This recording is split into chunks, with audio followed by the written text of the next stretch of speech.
नमस्कार किसान परिवार। मैं अक्षित आप सभी का Karnal breeding farms and hatcheries के यूट्यूब चैनल पर स्वागत करता हूं। तो दोस्तों, आज हम जानने वाले हैं सोनाली ब्रीड के बारे में। इसका क्या ओरिजिन है, इसकी मार्केट में भी क्या स्टैंडिंग है, इसको पालने के क्या लाभ और क्या हानियां हैं, और साथ ही साथ हम कुछ टिप्स पे भी बात करेंगे जो आपको सोनाली देसी मुर्गी पालन में हेल्प करेंगे। तो आइए वीडियो को शुरू करते हैं। सोनाली ओरिजिनली एक बांग्लादेशी ब्रीड है। जी हाँ, ये एक इंडियन ब्रीड नहीं है। मैं काफ़ी सारे लोगों से मिलता हूँ जो ये मानते हैं कि सोनाली एक इंडियन ब्रीड है, लेकिन दरअसल सोनाली की जो डेवलपमेंट थी या सोनाली का जो इजाद था, वो बांग्लादेश में हुआ था लेट 90s के दशक में।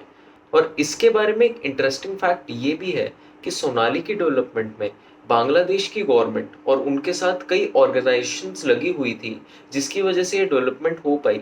दरअसल बांग्लादेश की गवर्नमेंट चाहती थी कि वो एक ऐसी नस्ल को डेवलप करे या एक ऐसी नस्ल के डेवलपमेंट को फंड करे जो उनकी महिलाओं को रोजगार का साधन दे सके। तो बांग्लादेश में काफी सारे प्रोजेक्ट्स खोले गए और काफी सारी ऑर्गेनाइजेशन से फंडिंग आई, तब जाके सोनाली ब्रीड का सक्सेसफुली इजाद हुआ। और ये प्रोजेक्ट इतना सक्सेसफुल हुआ कि करीब आज 25 साल बाद इंडिया में ये एक जानी मानी ब्रीड बन गई है। तो आइए आगे हम वीडियो में जानते हैं कि बांग्लादेश की गवर्नमेंट सोनाली ब्रीड के डेवलपमेंट के पीछे क्यों लगी हुई थी, और साथ ही साथ अगर आप एक पोल्ट्री फार्मर है तो आपको सोनाली ब्रीड क्यों डालनी चाहिए। सोनाली एक हाइब्रिड चिकन वैरायटी है, यानी कि इसको बनाने के लिए दो ब्रीड्स का आपस में क्रॉस कराया गया। सोनाली को बनाने के लिए आरआईआर मेल्स का क्रॉस कराया गया फायोमी हेन्स के साथ। हम जब भी दो ब्रीड्स का क्रॉस कराते हैं तो उसका पर्पस हमेशा ये होता है कि जो बनने वाली ब्रीड है या जो दो ब्रीड्स का क्रॉस करने के बाद जो ब्रीड इजाद हुई है, उसमें दोनों ही ब्रीड्स की खूबियां आ जाए। तो सोनाली के साथ भी ऐसा ही केस था। सोनाली को बनाने के लिए आरआईआर मेल्स और फायोमी हेन्स ली थी। अगर हम आरआईआर के बारे में बात कर ले तो आरआईआर एक डुअल पर्पस ब्रीड है जो अपनी एगलिंग एबिलिटी के लिए काफी अच्छे से जानी जाती है। और साथ ही साथ जो फायोमी ब्रीड है वो एक इजिप्ट की ब्रीड है जो एक अच्छी एगलिंग तो करती है, बट साथ में उसकी स्पेशल खूबी है उसके डिजीज रेजिस्टेंट। यानी कि वो एक ऐसी ब्रीड है जिसकी इम्यूनिटी या इम्यून सिस्टम काफी अच्छा है, और इसी वजह से उसको बीमारियां काफी कम लगती हैं। तो जब बांग्लादेश की गवर्नमेंट सोनाली को डेवलप कर रही थी, वो ये चाहती थी कि उनके वहां की महिलाएं और बच्चे इस ब्रीड को आसानी से पाल सकें और इसमें पुरुषों की ज्यादा हेल्प ना लगे। तो वो एक ऐसी ब्रीड चाहती थी जो एक डिजीज रेजिस्टेंट हो और साथ ही साथ इकोनॉमिकली उनको अच्छा रिटर्न दे सके। इसलिए सोनाली ब्रीड के लिए हमने फायोमी हेन्स और आरआईआर मेल्स को यूज किया, जिसके थ्रू एक ऐसी ब्रीड इजाद हुई जिसमें डिजीज रेजिस्टेंस भी थी, यानी उसकी इम्यूनिटी काफी अच्छी थी, और साथ ही साथ वो एक डिसेंट एग लेयर बनी। और इसके मीट की डिमांड तो मार्केट में इस टाइम तक भी बहुत अच्छी चल रही है। सोनाली एक डुअल पर्पस ब्रीड है, इसलिए हम इसके दो पर्सपेक्टिव्स में बात कर लेते हैं। तो पहला है मीट या मांस का पर्सपेक्टिव, और दूसरा है इसका अंडे या एग्स का पर्सपेक्टिव। तो अगर हम पहले मीट पर्सपेक्टिव की बात कर ले तो सोनाली एक बहुत ही एक्सीलेंट ऑप्शन है मीट प्रोडक्शन के लिए। सोनाली की अभी भी मार्केट में डिमांड काफी अच्छी चल रही है, और अगर मैं इसके मीट बड़े मीट की बात करूं तो उसकी प्राइसिंग करीबन करीबन सालाना देखी जाती है 150 से 250 रुपए किलो के बीच की। ये ऊपर नीचे हो जाती है सीजन के हिसाब से। और ये सिर्फ मैं आपके होलसेल की मार्केट की बात कर रहा हूँ, इसकी रिटेल मार्केट में भी बहुत अच्छी डिमांड है और इसमें आप इसके काफी अच्छे मार्जिन पे भी मीट को सेल कर सकते हैं। अगर मैं बात कर लूँ इनके चिकन और फीमेल के वेट का, तो एक सोनाली मेल चिकन का वजन करीबन करीबन 2 किलो के करीब रहता है जब वो फुल साइज में चला जाता है, और जो इसकी फीमेल चिकन होती है उसका वजन 1200 1300 1400 ग्राम की एवरेज में आता है, और उस टाइम तक उसकी एग लेइंग भी स्टार्ट हो चुकी होती है। जो सोनाली के लिए एक प्रेफर्ड मीट रेंज होती है वो करीबन करीबन 1.5 किलो से 1.25 किलो की रहती है। यानी कि जब आपका माल 1.5 किलो से 1.25 किलो की वेट रेंज में आ जाता है तो इसकी मार्केट में बहुत अच्छी डिमांड लगती है। इसको मीट के लिए रेडी करने के लिए आपको करीबन 3 से 4 महीने का टाइम लग जाता है, यानी ये थोड़ा लेंदी प्रोसेस है अगर हम डबल एफ जी जैसी ब्रीड्स के बारे में बात कर लें। लेकिन इसकी मीट की डिमांड और मीट की प्राइसिंग डबल एफ जी या ब्रॉयलर से काफी अच्छी चलती है। और साथ ही साथ अगर हम बात कर ले तो आप इसमें मीट साइकिल्स भी बना सकते हैं, जिसका मतलब होता है कि आप साल के अंदर इसके 3 से 4 कंप्लीट मीट साइकिल्स बना सकते हैं, यानी कि आप अपनी फुल कैपेसिटी पे रन कर सकते हैं 3 से 4 बार साल में। और साथ ही साथ अगर आप इसको प्लान करें तो आप हाफ मीट साइकिल्स या फिर थोड़ा उससे कम की कैपेसिटी की भी मीट साइकिल्स बना सकते हैं, जिसमें आप कम कैपेसिटी में रन करते हैं, लेकिन आपने साइकिल अपनी ऐसे बनाई होती है कि आपका हर 1.5 महीने में, हर 2 महीने में माल निकलता रहता है। तो जब एक बार ये साइकिल डेवलप हो जाती है तो एक आपका रेगुलर इनकम का सोर्स हो जाता है। तो ये चीज़ काफ़ी प्रेफर्ड रहती है। और सोनाली जैसी ब्रीड जिसकी मार्केट में हाई डिमांड है, लेकिन उसको तैयार करने में टाइम ज़्यादा लगता है, तो आप ये चीज़ ज़रूर ट्राई कर सकते हैं उसके साथ। तो हमने देखा कि मांस या मीट के लिए सोनाली कैसे एक शानदार ऑप्शन है। अब आइए हम बात कर लेते हैं कि अगर हम अंडे के पर्सपेक्टिव से बात करें तो सोनाली कैसा ऑप्शन है। अगर मैं अंडे के पर्सपेक्टिव से बात करूं तो सोनाली करीबन साल के 180 से 200 एग्स दे देती है, जो एक डिसेंट नंबर है। तो अगर हम इसको एक डुअल पर्पस ब्रीड की तरह देखें, जिसकी मार्केट में मीट की काफी अच्छी डिमांड रहती है और साथ ही साथ वो एक डिसेंट नंबर के अंडे दे रही है, तो ये आपके लिए बहुत अच्छा ऑप्शन हो सकता है। और अगर हम एक पर्सपेक्टिव में ही बात करें तो सोनाली के दो सबसे बड़े एडवांटेज ये हैं कि एक तो ये बाकी जो मुर्गी होती है जिनका एवरेज टाइम करीबन 5 महीने का रहता है एग लेइंग पे आने पे, तो ये मुर्गी उनसे थोड़ा 15 दिन पहले आ जाती है एग लेइंग पे। यानी आपकी ये 4.5 महीने के करीब ही मुर्गी एग लेइंग स्टार्ट कर देती है। और इसका जो वेट होता है उसमें भी आपको 1200-1300 ग्राम के वेट में ही एग लेइंग पे आ जाती है। तो आपको बड़ी मुर्गी तैयार करने की जरूरत नहीं होती है, ये कम साइज में ही एक अच्छी एग लेइंग पे आ जाती है।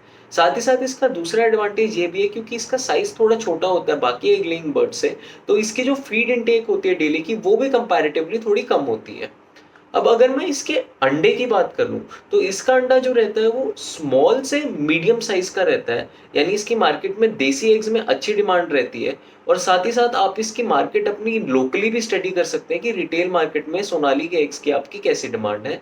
सोनाली की डिमांड देसी एग्स में तो अच्छी रहती ही है। साथ ही साथ सोनाली अब ऑल ओवर इंडिया ही एक फेमस ब्रीड बन चुकी है, यानी लोग इसको डालना पसंद करने लगे हैं और काफ़ी जगह डलने लग गई है। तो इसकी चिक्स की भी demand through out the year बहुत अच्छी चल रही है। तो अगर आप सोनाली के अंडे के पर्सपेक्टिव से बात करें तो आप इसके चिक्स भी निकाल सकते हैं। तो इसके लिए आप अपनी हैचिंग यूनिट भी सेटअप कर सकते हैं और आप किसी दूसरे की हैचरी में भी एग सेट करके अपने चिक्स निकाल सकते हैं। और अगर आप चाहते हैं तो आप Karnal breeding farms and hatcheries के भी हैचिंग यूनिट पर अपने चिक्स निकलवा सकते हैं। सोनाली एक मल्टी कलर ब्रीड है, यानी ये काफ़ी कलर्स में आती है। अगर हम इसकी इनिशियल आइट्रेशन की बात कर लें, जब इसका स्टार्टिंग में इजाद हुआ था, तो आरआईआर जो होती है वो थोड़ा डार्क ब्राउन कलर की होती है, रेडिश कलर में होती है। और साथ ही साथ जो फायोमी हेन होती है वो ऑफ वाइट या वाइट कलर्स में होती है और वो एक स्पॉटेड ब्रीड होती है, यानी वो चितकबरा होती है, उसके बॉडी के ऊपर पैटर्न्स होते हैं। तो जब इन दोनों का क्रॉस कराया गया तो ये देखा गया कि जो सोनाली का इजाद हुआ वो गोल्डनिश कलर में थी और उसके पास यही सेम पैटर्न्स थे जो एक फायोमी हेन के ऊपर होते हैं। तो इसी वजह से इसका नाम भी सोनाली पड़ा। लेकिन अगर हम आज के डेट में बात करेंगे तो ये वाला पैटर्न या ये वाला पर्टिकुलर कलर तो मिलता ही है, बट साथ ही साथ और भी कलर्स आ गए हैं म्यूटेशंस के कारण। तो सोनाली आजकल के टाइम में एक मल्टी कलर ब्रीड है। बट आपको अगर सोनाली की पहचान करनी है तो आपको सोनाली के किसी भी फ्लॉक में, जैसा मैंने आपको गोल्डन बर्ड का डिस्क्रिप्शन दिया, वो वाला बर्ड जरूर मिलेगा। तो सोनाली एक देसी चिकन ब्रीड है जो एक्चुअली में एक हाइब्रिड ब्रीड है, यानी एक जेनेटिकली एडवांस ब्रीड है। तो इसमें दो अलग अलग ब्रीड्स की खूबियां हैं, इस वजह से एक बहुत ही अच्छा ऑप्शन है। हमने अभी ये भी बात की थी कैसे ये एग्स में और कैसे ये मीट के अंदर एक बहुत शानदार ऑप्शन है। इसका अगर हम करंट मार्केट ट्रेंड की भी बात करें तो वो काफ़ी अच्छा है और आगे आने वाले 4 से 5 साल यही उम्मीद करी जा रही है कि सोनाली इंडिया की टॉप ब्रीड्स में रहेगा। हम अगर सोनाली के सबसे बड़े एडवांटेज की बात कर ले तो वो इसकी डिजीज रेजिस्टेंस ही है। हम अगर बांग्लादेश गवर्नमेंट का पर्पस याद करें तो वो यही था कि फीमेल्स को विदाउट एनी एफर्ट या कम से कम एफर्ट में एक अच्छी यील्ड मिल सके। तो इसी वजह से सोनाली बर्ड की डेवलपमेंट हुई थी एक डिजीज रेजिस्टेंट ब्रीड की तरह। तो इसीलिए इसका सबसे बड़ा एडवांटेज भी यही है कि इसको बीमारियां कम लगती हैं और साथ ही साथ ये कम केयर और अटेंशन में अच्छी पल जाती है। सोनाली का मैं डिसएडवांटेज की बात कर लूँ तो वो यही है कि ये थोड़ी स्लो ग्रोथ ब्रीड है। एंड अगर जब ये ग्रो भी हो जाती है तो फुल साइज भी इसका बहुत बड़ा नहीं होता है। तो ये उन लोगों को शायद पसंद नहीं आएगा जिनकी हैवी मीट की मार्केट है, बड़े बर्ड की मार्केट है। सोनाली को पालने के लिए मैं आपको 3 टिप्स देना चाहूंगा। सबसे पहली टिप तो मेरी हमेशा यही रहती है कि आप चिक्स जहां से भी लेंगे वो एक अच्छी यूनिट होनी चाहिए, एक अच्छा ब्रांड होना चाहिए। आप कभी भी हल्की क्वालिटी का चिक्स मत डालिए क्योंकि वो या तो प्योर ब्रीड का नहीं होगा या वो जेनेटिकली वीक ब्रीड का होगा। तो आप अच्छी क्वालिटी की सोनाली डालिए किसी अच्छे ब्रांड से, या तो किसी पुराने ब्रांड से लेकर डालिए या उससे डालिए जिसको आप ट्रस्ट करते हो। अब सेकंड मैं टिप के बारे में बात करूँ तो वो आ जाता है इसकी फीडिंग के बारे में।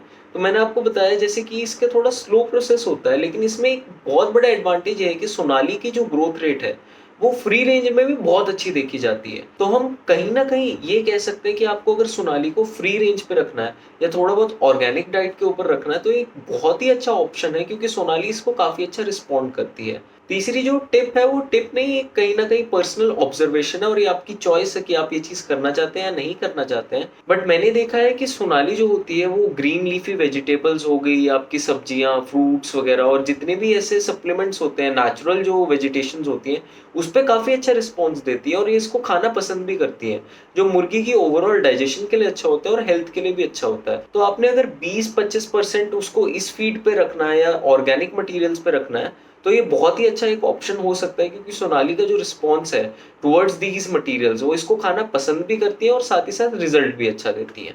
तो ये थी मेरी 3 टिप्स जो आप ध्यान रख सकते हैं सोनाली को पालने के टाइम। अगर हम 100 बात की एक बात करें तो सोनाली एक बहुत ही शानदार ब्रीड है जो अभी मार्केट में ट्रेंडिंग पर है। ये एक हाइब्रिड चिकन वैरायटी है, यानी इसमें 2 ब्रीड्स की खूबियां हैं और इसकी सबसे बड़ी एडवांटेज तो यही है कि ये डिजीज रेजिस्टेंस है, यानी आपकी ये कम केयर मांगती है, आपका कम टाइम मांगती है और साथ ही साथ अगर आप इसको नेचुरल एनवायरनमेंट में भी रखना चाहो तो इस पे भी ये बहुत अच्छा रिस्पॉन्स करती है। फिर हमने इसकी बात कर ली कि ये थोड़ा छोटा रहता है साइज में, जो इसका मीट होता है उसका डिमांड बहुत अच्छा रहता है लेकिन इसका साइज छोटा रहता है। इसकी जो सेलिंग की रेंज होती है हमने बात की थी कि वो 150 से 250 रुपए किलो तक की रहती है होलसेल के अंदर, और रिटेल के अंदर तो ये बहुत ज्यादा अच्छी रहती है। तो आप इसको मीट पर्पज से तो जरूर डाल सकते हैं और साथ ही साथ ये एग लेइंग भी बहुत डिसेंट अमाउंट की करती है, तो एक परफेक्ट डुअल पर्पज ब्रीड बन के आती है। तो अगर आप पोल्ट्री फार्मिंग में इंटरेस्टेड हैं तो सोनाली एक ऐसी ब्रीड है जिसको आप जरूर चेकआउट कर सकते हैं और इसको जरूर डाल के देख सकते हैं। आज की वीडियो के लिए बस इतना ही। उम्मीद है मुझे कि आपको वीडियो पसंद आई होगी, और अगर आपको ये वीडियो पसंद आई है तो आप चैनल को लाइक कर दीजिए, चैनल को सब्सक्राइब कर दीजिए और साथ ही साथ हमें कमेंट्स में ये भी बताइए कि आप अगली किस टॉपिक के ऊपर वीडियो देखना चाहते हैं या अगली किस ब्रीड के ऊपर वीडियो देखना चाहते हैं। धन्यवाद।